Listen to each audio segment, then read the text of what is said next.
नमस्ते मित्रों, आप सबका मेरे चैनल ब्राइट बोर्ड पे स्वागत है। तो आज हम एसिड बेसिस एंड सॉल्ट इस चैप्टर के बारे में थोड़ी जानकारी लेने वाले हैं। तो लेकिन उससे पहले आप मेरे चैनल ब्राइट बोर्ड को सब्सक्राइब कीजिए और बेल आइकन को प्रेस कर दीजिए और मेरे इस वीडियो को लाइक कर दीजिए और आपके अच्छे अच्छे कमेंट्स और आपके आपके द्वारा एक अच्छे अच्छे कमेंट्स या फिर मेरे वीडियो को फीडबैक दीजिए और इसमें क्या गलती हुई वो भी कहिए और एक अच्छा कमेंट्स ज़रूर करना। एसिड तो एसिड बेसिस एंड साल्ट यह एक इम्पॉर्टेंट चैप्टर है। यह चैप्टर हमें कॉम्पिटिटिव एग्ज़ाम या फिर हमारे स्कूल एग्ज़ाम में बहुत ही इम्पोर्टेंट रहता है। इसके क्वेश्चंस हमें कॉम्पिटिटिव एग्ज़ाम में भी आ सकते हैं, जैसे कि MPSC, UPSC, Navodaya, scholarship, etc. तो एसिड बेसिस एंड साल्ट। तो एसिड के कितने टाइप्स होते हैं? एसिड के होते हैं दो टाइप्स। एसिड के दो टाइप्स होते हैं, उसमें एक होता है ऑर्गेनिक एसिड, दूसरा होता है मिनरल एसिड। तो ऑर्गेनिक एसिड यानी क्या होता है? Acid which are found in the plant and animals और their products are called organic acid. जो भी एसिड प्लांट्स, एनिमल्स और जो प्राणियों के, जो एनिमल्स के प्रोडक्ट, यानी जैसे गाय दूध देती है तो वो क्या हो गया? गाय का प्रोडक्ट हो गया। मुर्गियाँ अंडे देती है, वो क्या हो गया? मुर्गी का प्रोडक्ट हो गया। यानी वो क्या हो गए? एनिमल्स के प्रोडक्ट हो गए। तो जो भी एसिड किस में रहता है, किस में फाउंड किया जाता है? प्लांट्स में, एनिमल्स में या फिर एनिमल्स के प्रोडक्ट्स में, are called organic acid. For example citric acid.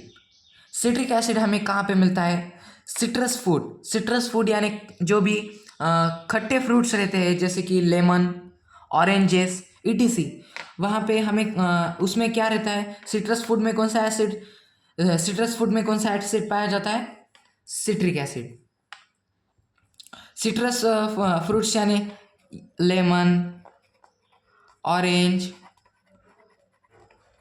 Etc. तो जो भी सिट्रिक एसिड कहाँ पाया जाता है? सिट्रस फ्रूट्स में। लैक्टिक एसिड, जो भी दही रहती है, जो दही में जो एसिड रहता है उसे क्या कहते हैं हम? लैक्टिक एसिड कहते हैं। लैक्टिक एसिड दही में पाया जाता है। Tartaric acid.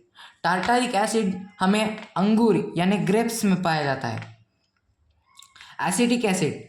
एसिटिक एसिड हमें विनेगर, यानी जो भी हम चाइनीज़ फूड खाते हैं या फिर फास्ट फूड खाते हैं, उसमें जो विनेगर ऐड किया जाता है, उसमें विनेगर में कौन सा एसिड रहता है? Acetic acid.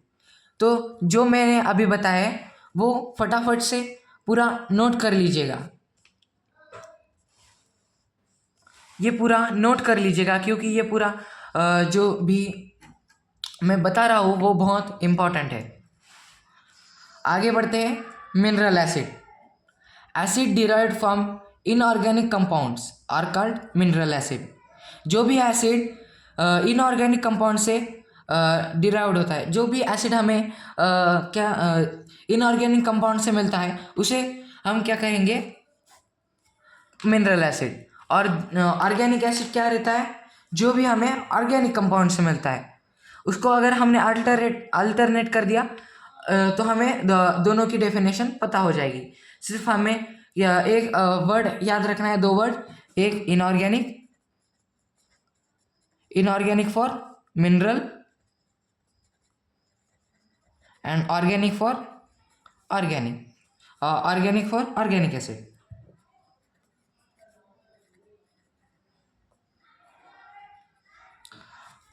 Organic for organic acid.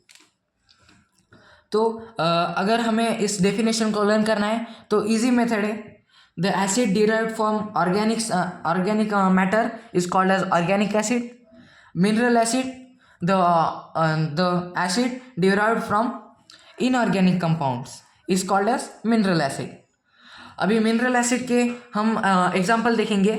पहला एग्जाम्पल है हाइड्रोक्लोरिक एसिड, हाइड्रोक्लोरिक एसिड यानी HCl, सल्फ्यूरिक एसिड यानी H2SO4, नाइट्रिक एसिड यानी HNO3, एसिटिक एसिड यानी CH3COOH। तो ये जो मॉलिक्यूलर फार्मूला है इनके, ये हाइड्रोक्लोरिक एसिड का मॉलिक्यूलर फार्मूला, सल्फ्यूरिक एसिड का, नाइट्रिक एसिड का, एसिटिक एसिड का, यह मॉलिक्यूलर फार्मूला हमें लर्न होने चाहिए, क्योंकि यह मॉलिक्यूलर फार्मूला हमें कॉम्पिटिटिव एग्जाम में इसके क्वेश्चन पूछे जा सकते हैं।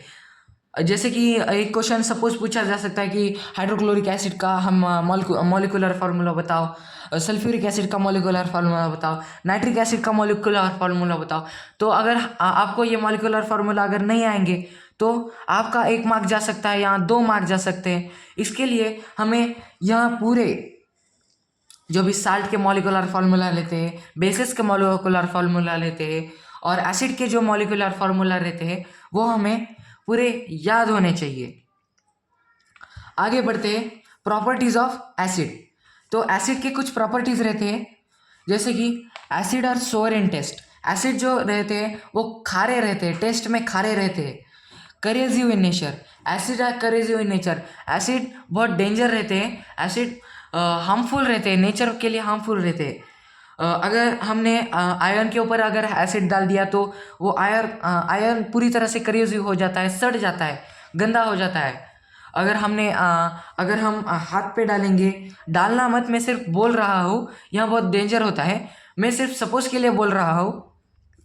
अगर हम सपोज एसिड को हाथ में डाल देंगे तो एसिड क्या करेगा, हमारे हाथ को करेजिव कर देगा, हमारे हाथ को सड़ा देगा, इसलिए यह बहुत डेंजर होता है। इसको यूज़ करने के लिए किसी बड़े को सहारा लेना चाहिए, नहीं तो अपने रिस्क पे इसको यूज़ करना चाहिए। क्योंकि यहाँ जो एसिड जो रहते हैं, कुछ एसिड वीक रहते हैं, कुछ एसिड स्ट्रांग रहते हैं। तो जो स्ट्रांग एसिड रहते हैं उनके साथ कभी भी खेलना नहीं चाहिए, उनके साथ कभी भी मजाक नहीं करना चाहिए, क्योंकि जो बड़े एसिड जो रहते हैं, स्ट्रांग एसिड यानी कि मिनरल एसिड, वो बहुत स्ट्रांग रहते हैं, तो इनके साथ खेलना नहीं चाहिए। खासकर छोटे बच्चों को यह एसिड देना नहीं चाहिए, क्योंकि यह एसिड क्या रहते हैं, करेजिव इन नेचर। नहीं तो ऑर्गेनिक एसिड जैसे कि लैक्टिक एसिड, सिट्रिक एसिड, यह तो कोई बात नहीं, यह तो हम खा भी सकते हैं, जैसे कि लेमन खाते हैं, ऑरेंज खाते हैं, लैक्टिक एसिड खाते हैं यानी कर्ड, दही खाते हैं, टारटारिक एसिड, ग्रेप्स खाते हैं, ये एडिबल एसिड्स है। मगर यहाँ जो मिनरल एसिड है, जैसे कि hydrochloric acid, sulphuric acid, nitric acid, acetic acid, यह जो बड़े एसिड है, यहाँ जो एसिड है वहाँ एडिबल नहीं है, तो इसको बहुत ही सावधानी पूर्वक यूज़ कर सकते हैं, ऐसे ही इसको यूज़ नहीं कर सकते। तो आगे देखेंगे, acid are soluble in water. Acid जो रहते हैं वो वाटर में सॉल्युबल होते हैं, acid are soluble in water, जो वो सॉल्युबल हो जाते हैं एसिड में, वाटर में सॉल्युबल हो जाते हैं। तो आगे देखते हैं uses of some mineral acid. तो जो मिनरल एसिड जो हमने पढ़ा है अभी, उसमें से हम 2 एसिड लेंगे, हाइड्रोक्लोरिक एसिड और दूसरा है सल्फ्यूरिक एसिड। तो अभी हम उसके यूजेस देखेंगे। हाइड्रोक्लोरिक एसिड यानी कि HCl, hydrochloric acid, it is used in manufacture of painting and detergents. जो भी हम घर को जो पेंट लगाते हैं या फिर डिटर्जेंट जो रहता है, कपड़े धोने का डिटर्जेंट या फिर साबुन, जो हम साबुन जो यूटेंसिल्स यानी पॉट्स को जो हम जिससे धोते हैं वो डिटर्जेंट, उसमें क्या रहता है, हाइड्रोक्लोरिक एसिड रहता है। हाइड्रोक्लोरिक एसिड का क्या यूज़ है, manufacture of paints and detergents. यह आपको नोट कर लीजिए, यह जो यूजेस है यह आपको नोट कर लेना है। अगला point, it is used for cleaning sanitary ware. जो भी सैनिटरी वेयर है, जैसे कि जो हम कभी भी क्लीनिंग के लिए, जैसे कि हम पोर्च को, फ्लोर को क्लीन करते हैं, उसमें जो भी डिटर्जेंट यूज़ होता है, सैनिटरी क्लीनिंग वेयर को क्लीनिंग सैनिटरी वेयर जो भी यूज़ होता है, उसमें कौन सा रहता है, हाइड्रोक्लोरिक एसिड। हाइड्रोक्लोरिक एसिड उसमें पाया जाता है।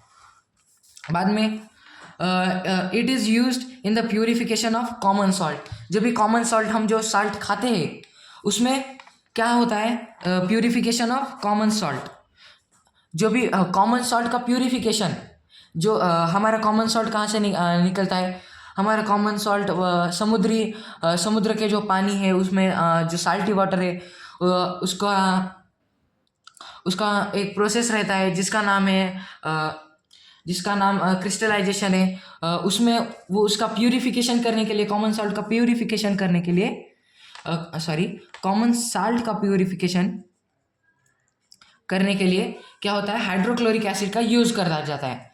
बाद में सल्फ्यूरिक एसिड यानी H2SO4। H2SO4 का use it is used in car batteries. जो भी व्हीकल बैटरीज होते हैं, कार बैटरीज होते हैं, उसमें सल्फ्यूरिक एसिड का यूज़ होता है यानी कि H2SO4। और it is used to produce fertilizers. जो भी फर्टिलाइजर्स होते हैं, जैसे कि हम जो फर्टिलाइजर जो हम खेत में डालते हैं for the better growth of the plants, जो फर्टिलाइजर्स हम डालते हैं उसमें क्या रहता है, टू प्रोड्यूस द फर्टिलाइजर्स। उसमें कौन सा एसिड रहता है, सल्फ्यूरिक एसिड। तो आपको एक बात बता दूं क्या, सल्फ्यूरिक एसिड जो रहता है वह किंग ऑफ एसिड रहता है। यह सबसे डेंजर एसिड रहता है।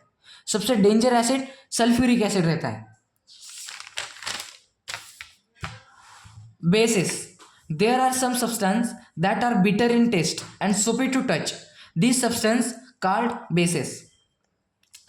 या बेसिस क्या होता है, बेसिस क्या होते हैं, देयर आर सम सब्सटेंस। हमारे सराउंडिंग में कुछ सब्सटेंस रहते हैं जो बीटर रहते हैं, जो कड़वे रहते हैं, और जो हम जैसे साबुन को टच करते हैं वैसे जो हमारे साबुन में ऐसे टच होता है तो ऐसा साबुन सोपी सोपी लगता है। वैसे ही अगर हम बेसिस को टच करेंगे तो वो भी क्या रहेंगे, सोपी टू टच रहेंगे।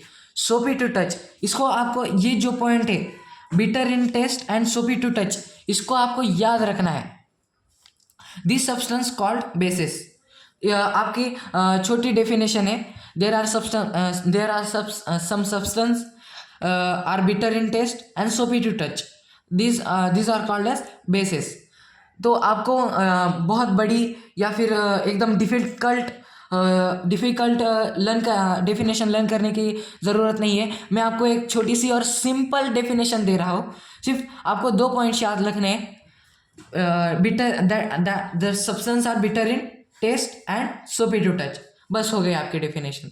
और बोलना है this substance are called bases. Now bases के कितने टाइप्स होते हैं, जैसे कि एसिड के भी 2 टाइप है, तो बेसिस के भी 2 टाइप हो गए ना। पहला है स्ट्रॉन्ग बेस, दूसरा है वीक बेस। तो जो स्ट्रॉन्ग बेस है जैसे कि कॉस्टिक सोडा यानी कि सोडियम हाइड्रोक्साइड। कॉस्टिक सोडा यानी सोडियम हाइड्रोक्साइड वो क्या है, स्ट्रॉन्ग बेस है। पोटेशियम हाइड्रोक्साइड भी एक स्ट्रॉन्ग बेस है।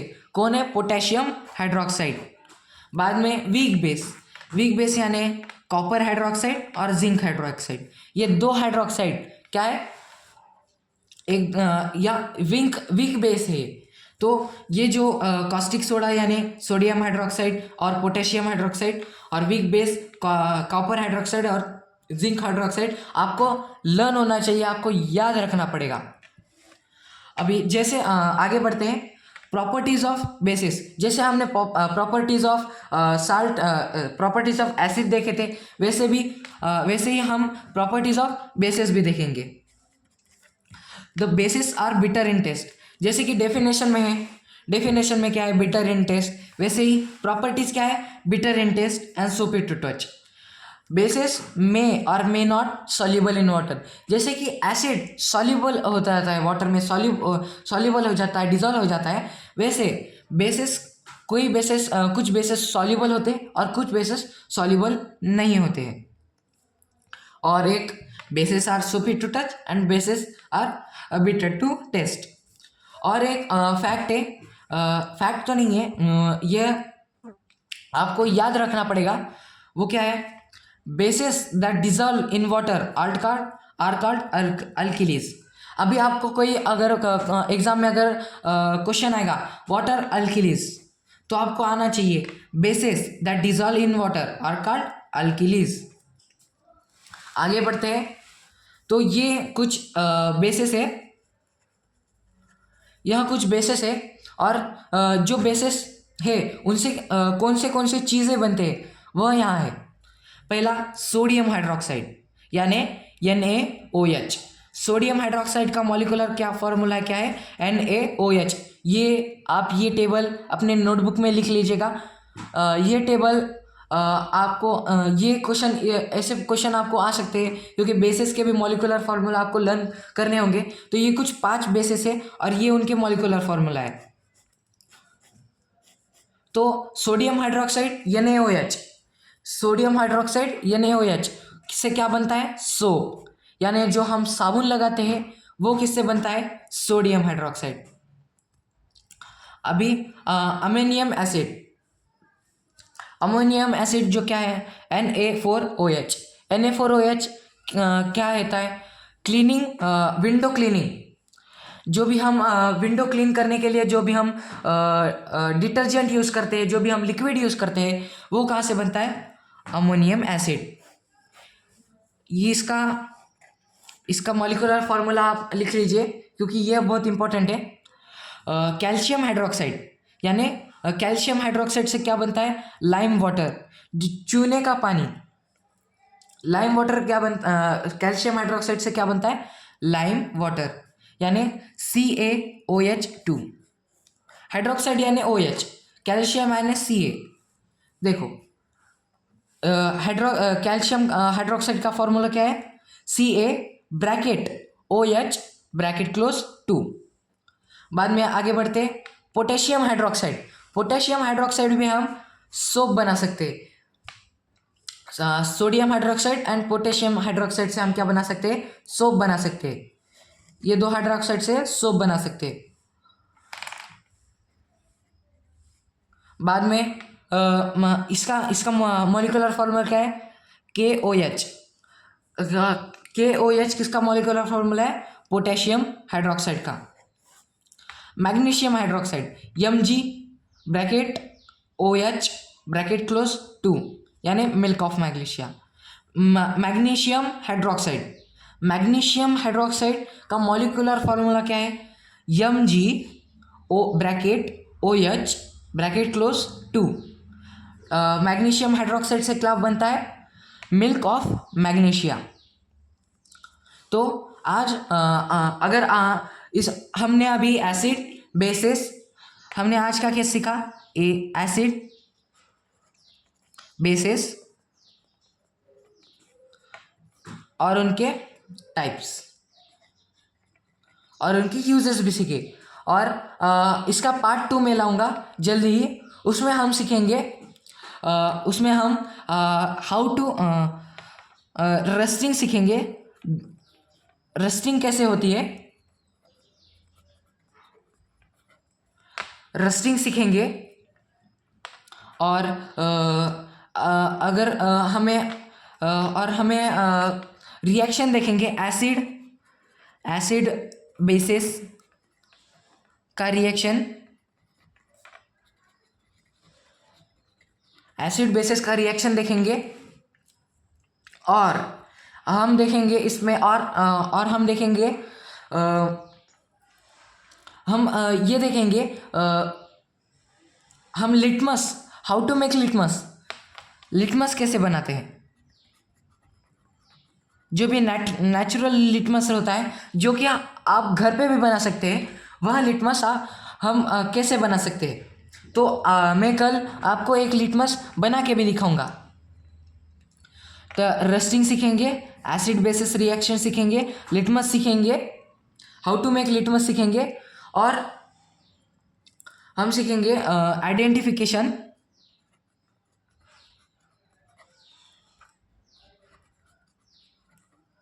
Identification of acid bases, acid and bases. मतलब ही identification of acid and bases. और सीखेंगे। तो इतना ही बस, इतना अगले पार्ट पे। बाद में मैं सेकेंड पार्ट के बाद थर्ड पार्ट में जल्दी लाऊंगा। इसके लिए आज पूरा वीडियो देखने के लिए थैंक यू। और अपने छोटे भाई को लाइक सब्सक्राइब कर दीजिएगा। और जितना ज़्यादा हो सके वीडियो को देख लीजिएगा, क्योंकि हमारा चैनल बहुत ही डाउन चल रहा है। और मेरे चैनल को सब्सक्राइब कर दीजिएगा, चैनल को सपोर्ट कर दीजिएगा। और हम बाद में मिलेंगे। Thank you.